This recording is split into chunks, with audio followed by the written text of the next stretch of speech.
Hello dear students, welcome to English video lecture with Professor Andir. Friends, in this video lecture we have to learn a lesson from section number 2 which name is 1.2 on saying please. The title is given this text on saying please, that reason we have to find in the lesson. Before going to learn actual lesson, we have to face the icebreakers questions and then after we will learn the actual lesson part. So let's start the icebreaker on page number 13. Here a question for us. आपल्यासाठी एक प्रश्न दिलेला आहे, बघूया काय प्रश्न आहे तो. List the words of courtesy that we use in our daily life. Discuss them with your partner and explain the purpose of using each. The question is very simple. I am explaining the question in Marathi. List the words of courtesy. तर बघा, courtesy हा शब्द आपल्यासाठी नवीन नाही आहे, commonly use होणारा शब्द आहे. But so many students they are unknown about this word, so I am telling the meaning in Marathi. Courtesy means शिष्टाचार, की आपण दैनंदिन जीवनामध्ये समाजामध्ये वावरत असताना ज्या काही सभ्य वर्तन दाखवत असतो आणि या सभ्य वर्तनास संबंधित काही जे एटिकेट्स असतात, दॅट्स कॉल्ड courtesy. शिष्टाचार म्हणजे सभ्यपणा आपण त्या आपल्या वक्तृत्वातून बोलण्यातून आपण व्यक्त करत असतो. असे काही शब्द आहेत की ते आपल्याला सांगायचे. Here is a diagram provided to us. Words of courtesy. असे कोणते शब्द आहेत की ते कर्टसी दर्शवितात. One is given to us thank you. एक शब्द आपल्यासाठी दिलेला आहे. आपल्याला असे इतर काही शब्द आहेत ते फाइंड आउट करायचे किंवा द्यायचे आहेत. So thank you is given to us. Another one is please. बघा, प्लीज हा शब्द कर्टसी व्यक्त करतो, म्हणून आपण हा शब्द इथे ॲड करू शकतो. प्लीज कशासाठी आपण प्लीज वापरतो? To express request. एखाद्याला विनंती करण्यासाठी आपण प्लीज हा शब्द वापरत असतो. प्लीज म्हणजे कृपया. आपल्याला माहिती एक विनंतीच झाली, कृपा करा आमच्यावरती, किंवा कृपया म्हणजेच की एक request. Another word is sorry. This word is very commonly used by the people. Sorry, please, thank you. It is a routine words. The purpose of using the sorry to admit the mistake. आपली चूक मान्य करण्यासाठी आपण sorry हा शब्द वापरत असतो. Yes. The another word is excuse me. This word is also commonly used by the people. Excuse me. Excuse me, it means to take permission. एखाद्याचं लक्ष आपल्याकडे ओढवून घेण्यासाठी. To and also to take permission. हरकत असेल एखाद्याची तर त्यावरती आपण एक या प्रकारच्या कर्टसी वर्ड्स वापरू शकतो. त्याची परमिशन घेणं हे या ठिकाणी योग्य ठरण्यासाठी आपण एक्सक्यूज मी म्हणतो. Another word yes sir. In our classroom while teacher is telling about the student about study, and the reply from the students, they always say yes sir. This courtesy word used to express or to agree with. हा जो शब्द आहे सहमत असणे. समजा उदाहरणार्थ, are you happy? The reply will come from the student, yes sir, we are happy. The same way. The next one, you are welcome. This is the another courtesy word. You are welcome. हा शब्द कशा संबंधी आहे, काय दर्शवतोय? To accept someone's view. एखाद्याचं मत त्यातून प्रकट करत असतो. You are welcome. To accept someone's view किंवा एखाद्याचे स्वीकारणे, मत स्वीकारणे. No problem. Another courtesy word it is no problem. काही हरकत नाही आहे. To give consent. कोणत्याही प्रकारचा आक्षेप नाही, हरकत नाही, यासाठी आपल्याला नो प्रॉब्लेम हा शब्द आपण वापरत असतो. Another word it is it's all right. This is the courtesy word use to express, to accept freely. या सगळ्या गोष्टी सहजपणे आपण स्वीकारण्यासाठी इट्स ऑल राईट, ठीक आहे, असं या स्वरूपामध्ये आपण त्याचा वापर करत असतो. In this way we have learn the courtesy words that is use in daily life. The next question to us. Listed below are a few characters, traits of people. Some are positive traits while others are not. बघा खाली आपल्याला एक list provide केलेली आहे. Characteristics of trait. आपल्या ज्या सवयी आहेत, वर्तन आहेत, त्याच्या संबंधी कॅरेक्टरिस्टिक्स दिलेल्या आहेत. आणि काही पॉझिटिव्ह आहेत तर काही त्याच्या अगेन्स्ट आहेत, इट मीन्स निगेटिव्ह आहेत. तर आपल्याला त्या ॲप्रोप्रिएट कोणत्या आहेत त्या आपल्याला इथे सांगायचे आहे. द कॅरेक्टरिस्टिक्स ट्रेट्स 3 कॉलम दिले आहेत आपल्याला बघा. कनोईंग. कनोईंग मीन्स दुर्लक्ष करणारा. This characteristic or the trait, character trait is not positive, it is negative, therefore we can mark desirable. The one you feel are desirable.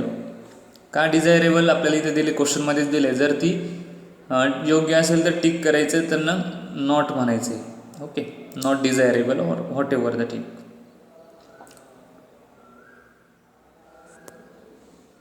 Another one insensitive, असंवेदनशील. This is not desirable. Another one sly. Sly म्हणजे लबाड, not desirable, हा काही योग्य नाही आहे. Then humorous, it is also not desirable. Naive, साधा भोळा.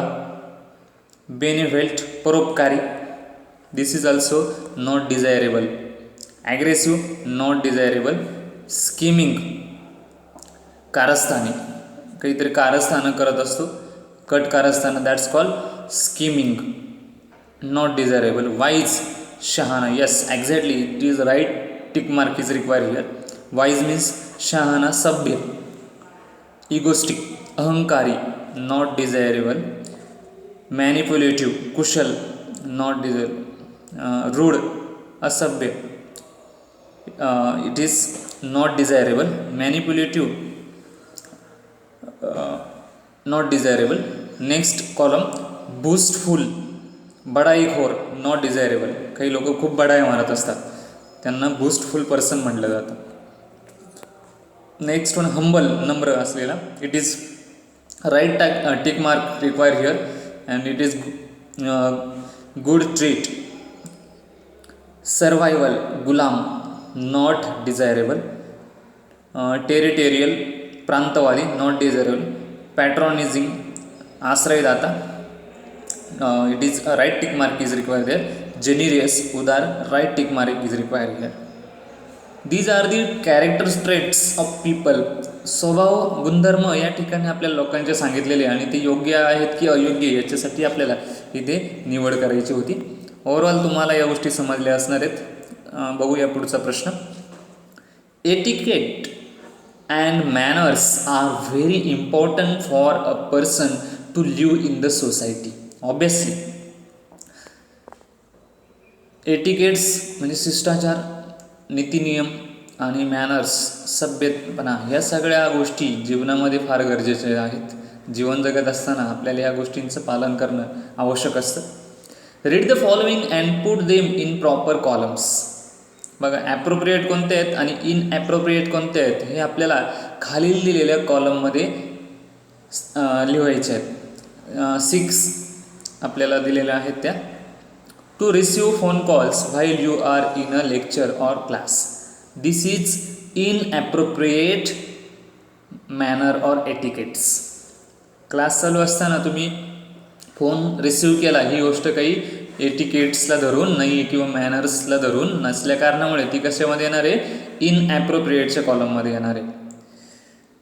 Next, to knock before you enter your principal's office. Yes, obviously this is a good etiquettes और good manners. बघा आता हे ॲप्रोप्रिएटमध्ये येणार आहे सेकंड नंबरचं सेंटेन्स. थर्ड नंबर बघूया. To thank the person who offers you tea और coffee. This is also good manner और the good etiquettes. This sentence will come in appropriate column. Third number, to be polite and courteous to others. This is also appropriate one, because this shows the positive manner or the good thing, good manners. To leave the classroom without the teacher's permission. This is a bad manners. Therefore, this sentence will come in inappropriate column. Then the next one, to occupy the seats reserved for ladies or physically challenged or elderly people on a bus or a train. बघा प्रवासादरम्यान आपण जे राखीव seat असतात महिलांसाठी, अपंगांसाठी, त्याच्यावरती ती जागा बळकवणे ही गोष्ट काही योग्य नाही आहे. That's it is a bad manner thing to us. Therefore this sentence will come in appropriate column. Friends, in this way we have learned the icebreaker part. The next part that we have to learn the introduction of the writer of the lesson 1.2 on saying please. The introduction of the writer is like this. Alfred George Gardiner, a famous writer. The lifespan of this writer is 1865 to 1946. Was born at Chelmsford in Essex in 1865. इंग्लंडमधील एका Essex प्रांतामध्ये त्यांचा जन्म झाला 1855 साली. He started his literary career as a journalist. At the very beginning of his career he was doing a job of journalist. करिअरला सुरुवात करण्यापूर्वी त्यांनी जर्नलिस्ट म्हणून काम केलेलं होतं. ॲट द एज ऑफ 37, त्यावेळेस त्यांचं वय होतं 37. He was appointed editor of the Daily News London under the pen name Alpha of the Plough. त्या ठिकाणी असलेलं एक एडिटरची जबाबदारी त्यांच्याकडे देण्यात आलेली होती. न्यूजपेपरचं नाव आहे डेली न्यूज आणि त्याचं जे टोपण नाव होतं pseudonym, it means pen name Alpha of the Plough. He made regular contributions to the Daily News. दैनंदिन वर्तमानपत्रामधील सर्व काही जबाबदारी ती सांभाळत होते. The Manchester Evening News etcetera. Daily News, Manchester Evening, such a famous newspapers he was dealing under his editation. His essays are uniformly elegant, graceful and humorous. त्यांनी जे निबंध लिहिलेत ते खरोखर उल्लेखनीय आहे. The pillars of society, pebbles on the shore, many furrows and leaves in the wind are some of his best known writings. This writer has written several essays. The famous writing work is here. The pillars of society, pebbles on the shore, many furrows and leaves in the wind are some of the best known writings.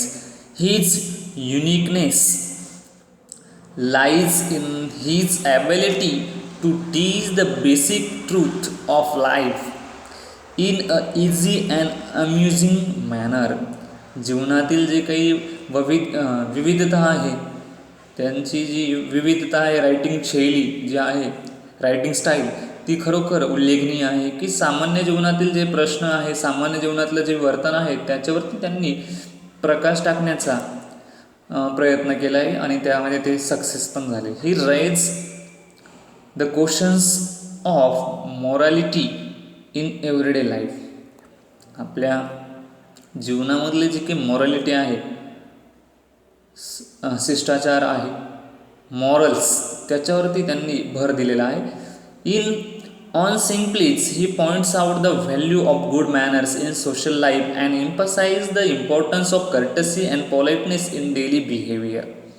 या लेसनमधून त्यांनी मानवाकडे असलेल्या किंवा आपल्या जीवनामध्ये मूल्य हे किती महत्त्वाचे आहेत आणि या मूल्यांना अंतर्गत किंवा या मूल्यांच्यातून आपल्या जीवनामध्ये त्याचा कसा परिणाम होतो या सर्व गोष्टी उजागर केले. या सर्व गोष्टींचा सविस्तर आढावा त्यांनी दिलेला आहे. कर्टसी अँड पॉलाइटनेस, नम्रता आपल्याकडे असायला हवी. या सर्व गुणांचा समूह किंवा संचय आपल्यामध्ये असेल तर आपण साहजिकच वर्तन आपल्या समाजामध्ये चांगलंच राहणार आहे. He shows how polite speech and manner sweeten the atmosphere around and how discourtesy and ill manner spoil or pollute it. बघा, आपलं जर वर्तन, आपली जी वाणी जर चांगली असेल तर साहजिकच आपण वातावरण, आजूबाजूचं वातावरण बदलू शकतो. जर आपण आपले वर्तन, वाणी जर चांगली नसेल तर जे वातावरण आहे ते दूषित होऊ शकतं. या पद्धतीने त्यांनी आपल्याला या लेसनमार्फत संदेश सांगितलेला आहे. The remaining lesson part we will learn in next video lecture. Still you have to watch this video carefully and reply me. Thank you once again.